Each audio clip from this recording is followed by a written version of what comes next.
contrastarmos o que podemos cumprir.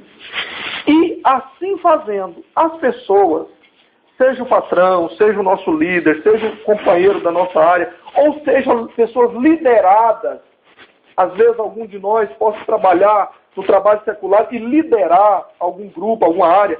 Essas pessoas que convivem com a gente no dia a dia vão perceber e vai gerar nelas essa opinião que nesta pessoa tem algo diferente do que está aí na sociedade.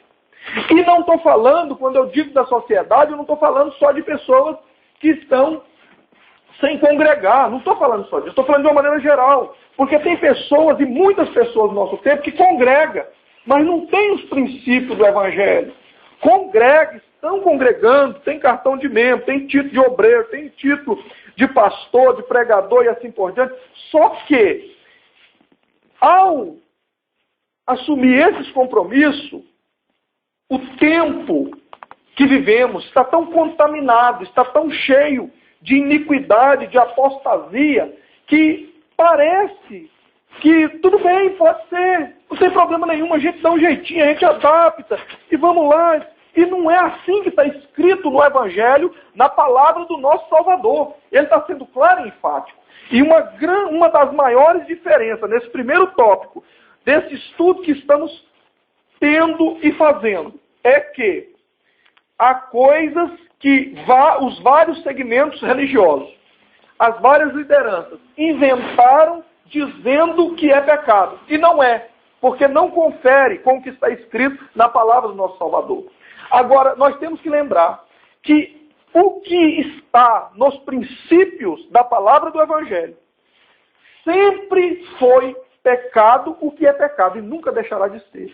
E um dos pecados que pouco se fala, pouco se ensina sobre ele, e que causa muito mal, está aqui contido no primeiro tópico, na primeira parte do versículo, que é mentir.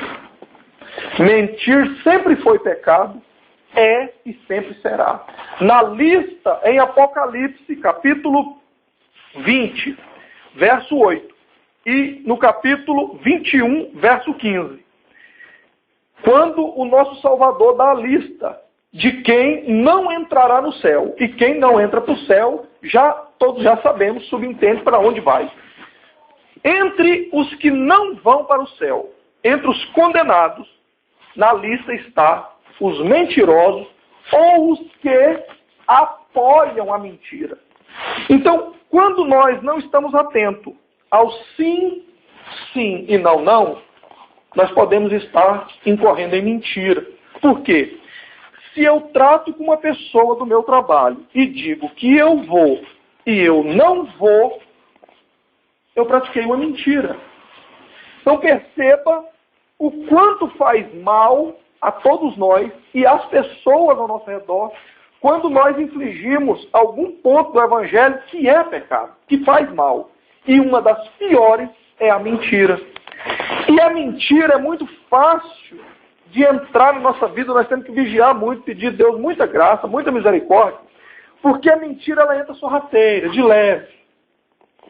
Porque, por exemplo, para arrumar uma desculpa, para sair às vezes de uma sinuca de bico, que às vezes a gente vai precisar assumir que falhou, que errou, que teve uma falha, ou às vezes é uma situação embaraçosa, porque a verdade naquele momento, aparentemente, não nos vai trazer benefício, e aí a gente prefere usar aquela mentirinha básica do dia a dia. Ficou com isso, a mentirinha do dia a dia básica. E às vezes uma mentirinha, observe bem, tem exemplo na Escritura, que com uma mentirinha, para tampar uma precisa no mínimo de duas. E deixou de cumprir, entendeu? Sim, sim, não, não, de dizer sim, sim, para cumprir, que pode cumprir, e o não, quando não. E precisamos saber dizer pelo menos uma maneira, dizer não, existe mais de 1000. Aí o que acontece? Entrou a mentirinha básica. Para cobrir uma, precisa no mínimo de 2, depois 2 precisa no mínimo de 4, e ela vai se multiplicando. Quando pensa que não, a pessoa está envolvida numa telha de mentira, de engano, e passou disso, é procedência maligna. E vai prejudicar a pessoa em todas as outras áreas. Isso sai do profissional, vem para o familiar, vem para o nosso círculo de amizade. entra, para quem é casado, é um outro grande mal, para quem é pai ou filho, filha, esposa, marido e assim por diante. Então devemos estar atentos, com muita vigilância, porque esse sim, o sim seja sim, quer dizer, só fale o que tiver disposto a cumprir, se não diga não. É mais correto, é melhor, é o que vai funcionar, para mim e para a sua vida. E o não, às vezes, no primeiro momento, ele não é muito bem aceito. Ele não desce assim com sabor de mel, como diz um louvor. Parece que, no primeiro momento, ele tem um sabor amargo. Mas o não sincero vale muito mais do que 1000 sim hipócritas. Avançando, vamos observar mais um exemplo. No nosso relacionamento do dia a dia, já demos um exemplo no profissional, na área que trabalhamos, vamos observar na questão da nossa vivência com Deus, nossa vida espiritual, nosso compromisso com a causa. Quando nós recebemos o nosso Salvador, começamos os primeiros passos, discipulado, e vamos aprendendo acerca do Evangelho. Depois, na primeira oportunidade possível, nós nos batizamos. E quando nós nos batizamos de acordo com o Evangelho, nós fazemos o compromisso de obedecer a palavra do Evangelho e fazer a nossa parte de acordo com a causa do Evangelho. E a maioria de nós, no sentido amplo da palavra, não estou querendo apontar ninguém que está aqui presente conosco, eu estou falando de uma maneira geral, de uma maneira que a gente possa entender num todo, e o Espírito Santo vai falando conosco e cada um vai pegando a palavra, cada um de nós vai pegando a palavra para si, de acordo que necessária e que nós sabemos e o Espírito sabe para quem é a palavra de uma maneira direta e objetiva e de uma maneira geral serve para todos nós. A maioria deixa de cumprir esse compromisso, esse voto, que é depois de entrar no Evangelho, depois de passar pelo processo de conhecimento básico, de discipulado, se batizar, se dispor a fazer algo em prol da causa. Os irmãos observem que a maioria no nosso tempo não cumpre esse compromisso, está mentindo.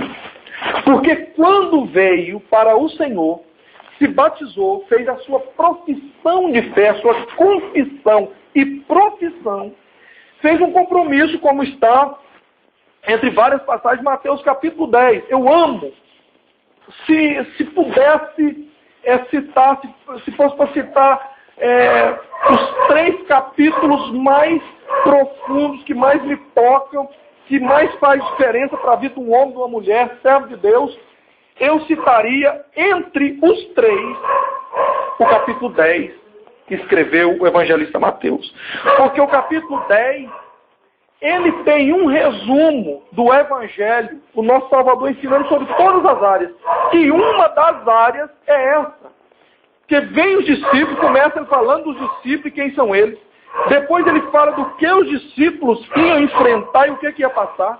Qual que é a missão do homem e de uma mulher na causa, no projeto, independente se tem muita gente ou não.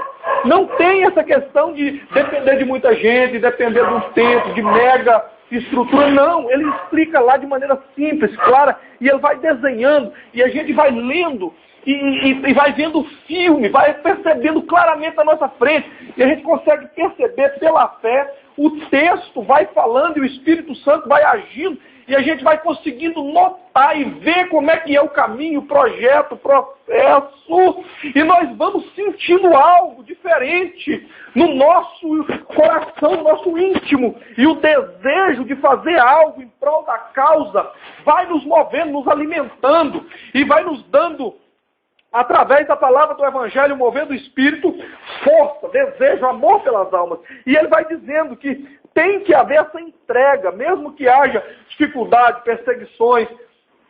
A missionária Márcia falava hoje, ainda nesta reunião, acerca do Salmo de número 1, e ela compartilhava algo importante conosco, E uma das coisas importantes que ela citou, entre tantas, a questão de dar fruto no tempo certo, de não desistir, de estar fazendo, de estar agindo, a consciência, claro, de estar fazendo a parte da gente. Então nós temos que ter essa consciência, cada um de nós, porque cada um de nós, olhe bem aqui para a minha face, cada servo do Senhor, cada serva do Senhor, que tiver essa consciência, esse entendimento do Evangelho, essa palavra clara que estamos estudando hoje, do se ensina ou não, da posição clara, de tomar posição. É sim, estou no grupo do sim.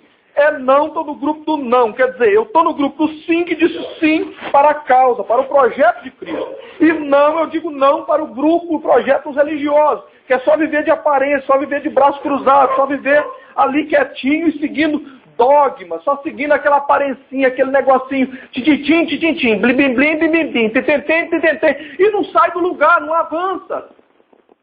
Passa 3 meses nada, 6 meses nada, 1 ano, 2. Eu conheço pessoas que têm 30 anos. 30 anos, ninguém me contou, eu conheço.